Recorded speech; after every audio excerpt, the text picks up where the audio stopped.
right, we are about to start up. We are in the bracket quarterfinals. Sorry, it took me a moment to come back. Capture card went fry on me. So we will be starting off with Colby DeAntoniis versus Billy Thomas in this quarterfinal match. Colby to fire off first. Excellent ball from Colby. Colby opens up with a strike to start this game.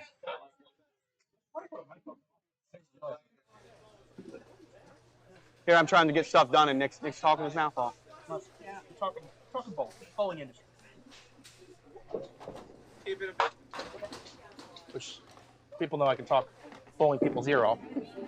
So our other matches, to the right, we have John Blaze against Phil Dix. To the left, we have Matt Anastasi versus John Green. And further to the left is Mark Parker and Chris Hook. And I will say, 29 games down, 3 to go. David, we're almost there. Am I home yet? That's a whole nother set of circumstances we got to deal with once we leave here. Oh, darn. So next game, we'll move the camera over to 9 and 10, and I'll be the winner of those two matches. Yep, and then the championship match. Championship match will be on 5 and 6.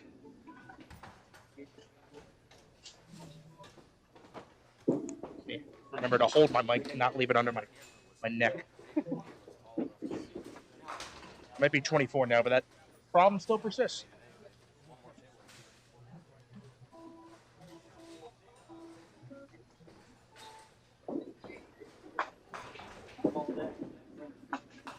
Billy will take 9.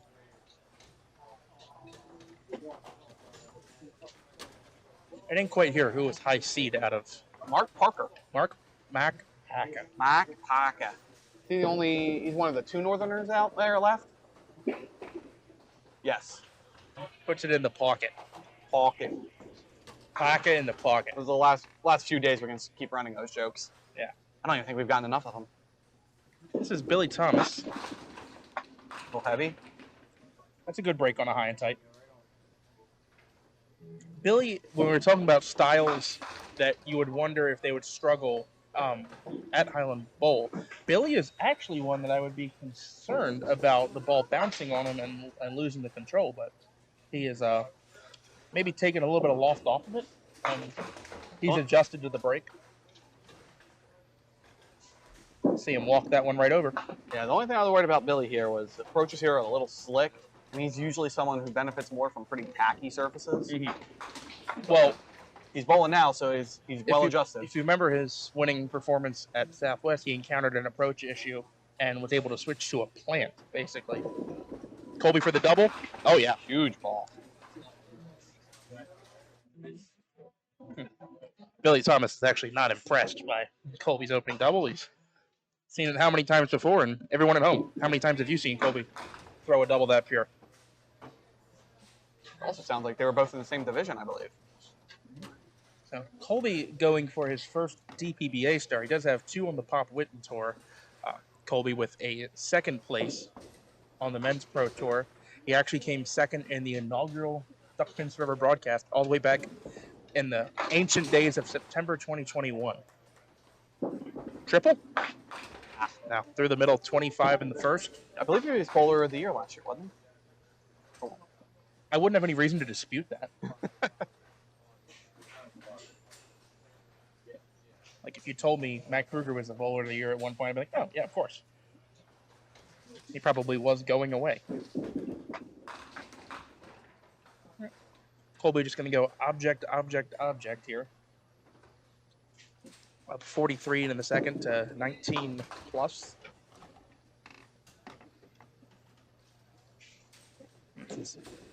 2 Southern bowlers. Do we have, what, 1? 2 yeah, John Blaze. Out of Maryland bowlers left. We have John Blaze from Massachusetts and Mac Parker. He puts it in the pocket.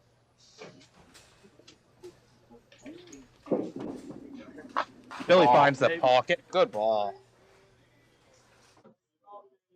Oh, did we shout out Patrick Davis for that? Where? Who, huh? Yes. Patrick Davis, man. The pro membership, showing everybody how it's done. You just hit the join button. It's literally click button, $10, and that's it. Pro member. And then you get access to all that cool stuff. Thank you for the support, Patrick. I believe Mark is a member as well, isn't he? I have to go back and look. I honestly don't remember. John Green is. John trying to win his 3rd star today. Billy, hey. Answering back. You know, actually, John Green is the inverse of what Colby is. Colby has 2 stars on the Pop Witten, none here. John has 2 men's tour stars and none on the Pop Witten.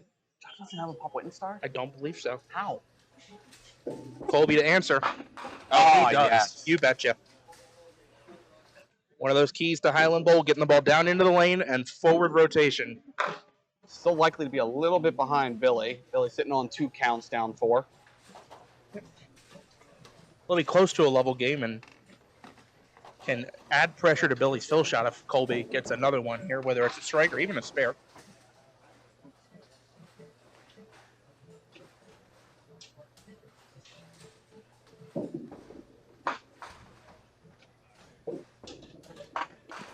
Colby on 13. A little heavy. Maybe. Oh. Pass interference up on the lip. And we got another. The 7-pin did fall late. It's down. We're good. 7-pin did fall before Sherman contacted the 4-7, so there's going to be 9 on Colby's first ball.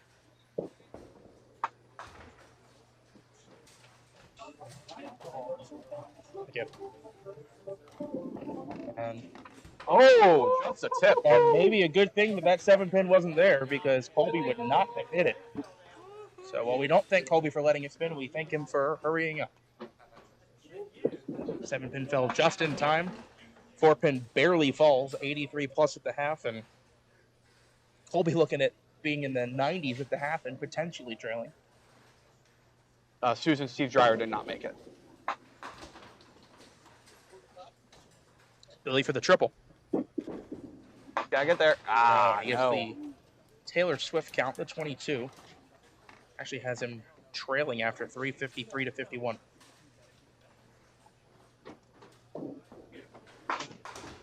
With a spare here, Billy would still be trailing by 2.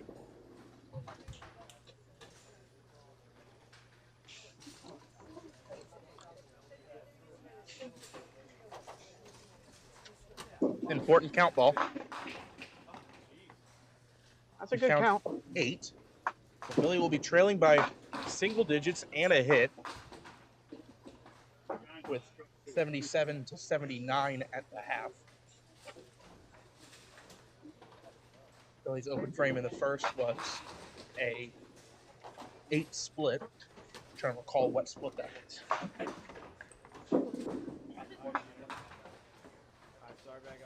Nice little birthday present just handed to the commentary desk, courtesy of the DPBA.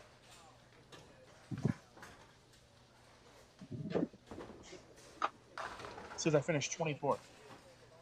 Out of? Well, 82. Oh, come on. Don't be like that. 24. But you know what? I'm 24 years old. It's 2024. And my mom's favorite number, I kid you not, is 24. This isn't about me, or respectfully about my mom. It's about Billy Thomas. He leaves a 6'10". This is a ball that Billy on the spare shot will start around the 3-pin. And I say that as if the ball went dead straight. It would line up with the 3-pin. And then it's going to break over into the 6'10". Or he might start it on the 6-pin and put the ball between the 6'10". Well, that was hard angle. I think what actually happened there is that ball started on the 3-pin and then bounced to be on the 6-pin, and then it curved between the 2. A spare nonetheless. Thank you, Haley. Hope your knee or whatever happened at Duel is feeling better. Spare fill for Colby. That's his first noticeable miss of the game. A crunchy 5. Yep. 10-pin lead, 88-78.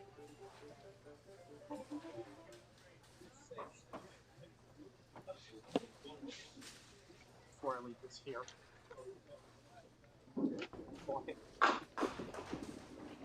Maybe? Colby shoots hole side. Tough shot here.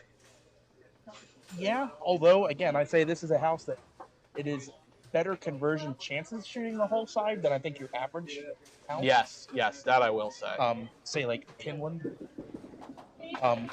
Pinland on the multi-pinners, it tends to be very particular about how you shoot them. But Highland is a house that you can tend to shoot hole side on a shot like that, and your carry is better than it would be other places. Nonetheless, Colby cleans up for 10, 98 to 88 plus, so close to an even game through 6 frames. We'll remind you, if they do tie at the end of the game, it's a 2-frame overtime. Colby in the 7th, off the side again, misses the head pin, and that's all he leaves. We actually already had a roll-off today. Yes. And that was to determine seating. They both were in. Yes. That would have been a much more tense roll-off had it been for 2nd or 3rd in the division.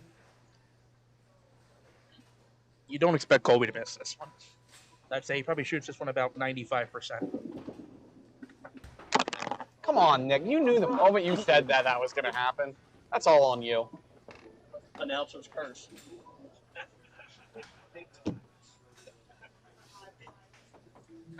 Come on, Nick. Somewhere out there, Noel's cursing you. Yeah, you're being blown out right now. I'm surprised you haven't gotten a text message already. Sharon Green, Tess DeAntoniis, Noel DeAntoniis, and Bella DeAntoniis. And probably Rob Green, Stacy Green, Seth Green, that whole family. Probably disappointed in me for that one, but Colby doesn't normally miss that one. I'm sorry, those are the facts, and they're true. I didn't say 100%, I said 95. That was the 5. Good ball. A little light. Just hit a little light and didn't finish well.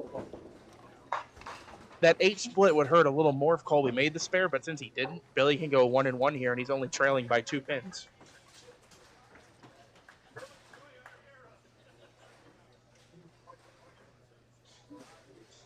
We have a score fest off to our left.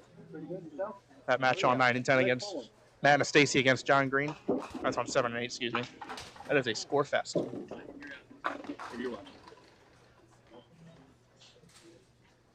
Billy takes the 8 pin there. So he's 105 currently.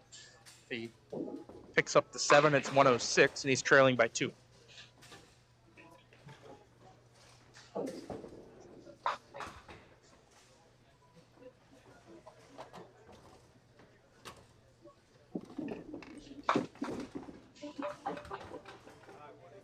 Billy takes 10. It is 108 to 106. We have had only 2 pins in dropped wood this game, and they're both from Billy Tom.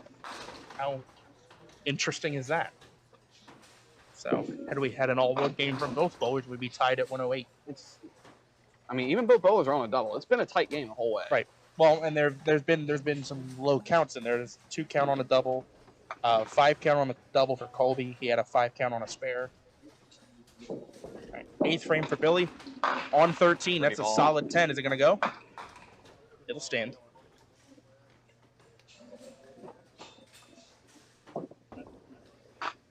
So on this ball, you're going to see Billy let go of the ball as if it's on line to the 6 pin. And then it will break over into the 10.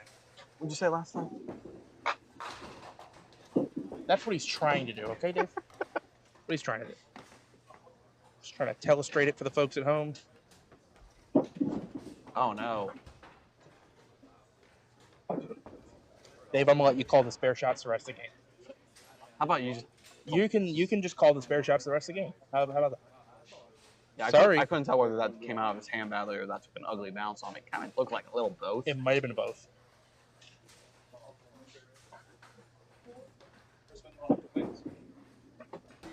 Wide right on that one. Billy Thomas 115 for the 8th. And lucky break for Colby. He had that missed head pin in the 7th. And Billy goes split and opening.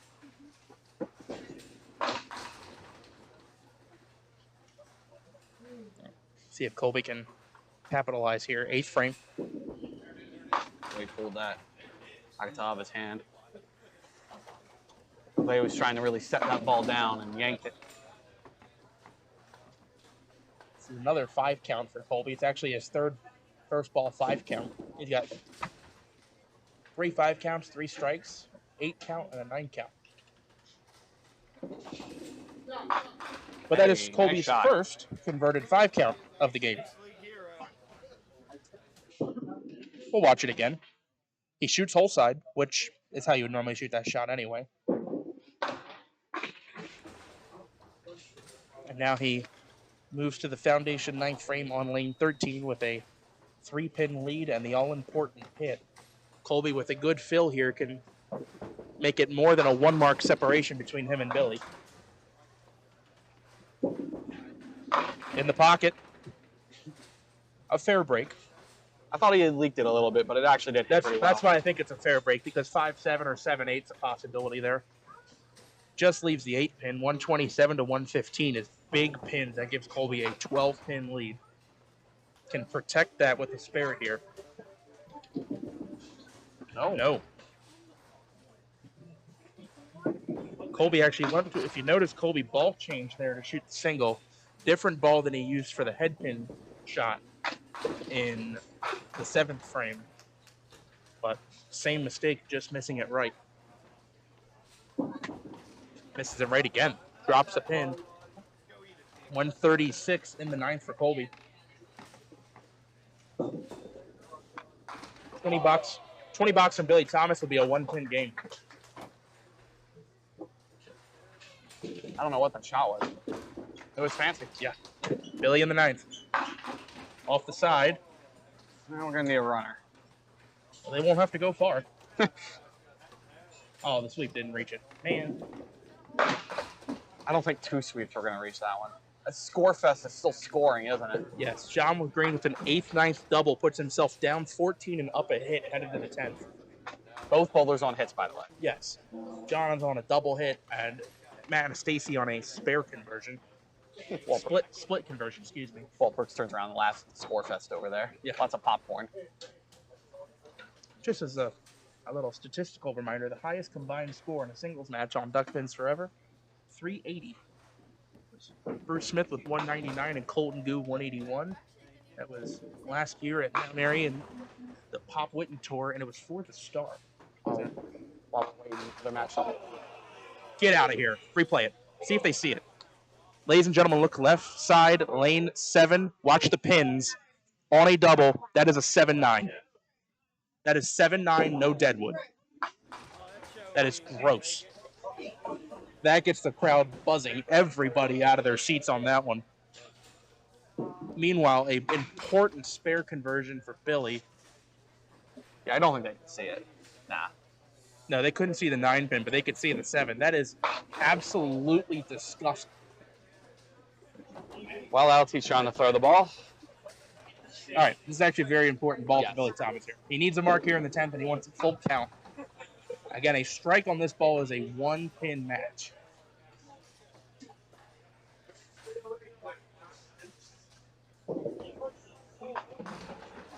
And Matt will need to fill 14 for the win. John finished with 166. All right, Billy Thomas in the 10th. In there. 9 drop. Big count. Makes it a 2-pin match. 136 to 134.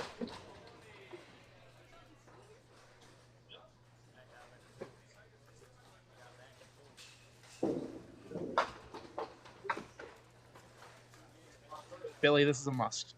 Has to have this 5-pin, and he's going to need a full fill to put pressure on Colby. Colby will only need 1 mark no matter what. Billy covers. 144 in a ball. The most Billy can shoot, 154. And that would put Colby DeAntoniis on 19 to win.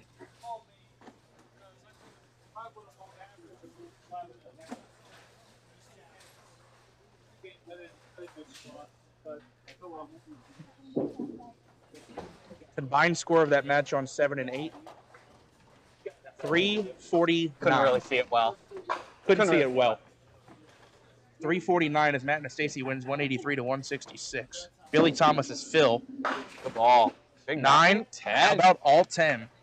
Mark's out to shoot 154. It comes down to Colby DeAntoniis. He needs 19 in the 10th to win it. Mark is required. You'd love it to be a strike. Gives you 2 balls to get 9. There's Hey, the got strike. it. That's the hard part out of the way. We're going to look at this on the replay. Colby in the pocket, the 5-9 off the wall. We did. Colby 146 in the ball. He's not home yet. Needs 9 on 2 balls. 8, we would have a tie. Colby obviously going to wait for that first ball to come back.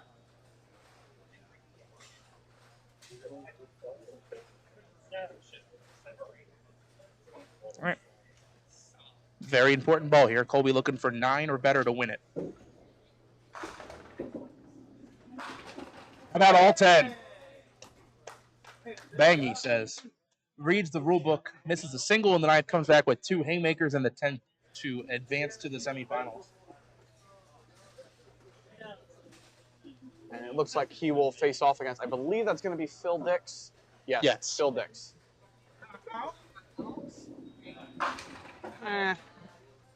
Let it spin. Too bad. 164 to 154. Colby DeAntoniis with a double in the 10th advances over Billy Thomas. All right, I'm going to move the camera for the next match. They're still bowling the last one down there, but it'll be the winner of that match and Matt Anastasi. There's a button you should click before you do that.